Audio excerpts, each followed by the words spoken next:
என் தந்தை பேங்க்கில ஆஃபீஸரா இருந்தார். டெய்லி வரி பண்ணிப்பாரு. டெய்லி. அத தவிர்த்து அவருக்கு வேற வேலையே கிடையாது. ஈஸி சேர்ல உட்காந்துண்டு கை 2யும் இப்படி தூக்கி வச்சுண்டு இன்னும் வருத்தப்பட்டுக்கிட்டே இருப்பார்.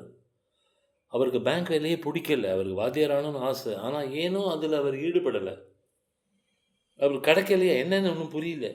அதனால தான் நான் குமாஸ்தா ஆனேன் பேங்க்ல.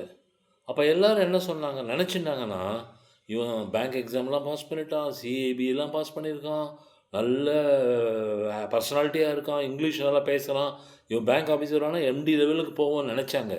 ஆனா உண்மை என்னன்னா, என் மனதிலே என் தந்தை பட்ட துயர் இருந்ததால், என்னை அறியாமலேயே நான் வங்கியில் அதிகாரியாக விரும்பவே இல்லை. எல்லோரும் நான் அதிகாரியா போயிடுவேன், போயிடுவேன், போயிடுவேன்னு பயந்தவங்க கூட இருக்காங்க. ஆனா, என் மனசுக்கு தெரியும், நம்ம அதுக்கு லாயக்கு இல்லன்னு. அதனால தான் கிளர்க்காவே 38 வருஷம் இருந்து ரிட்டயர் ஆனேன்.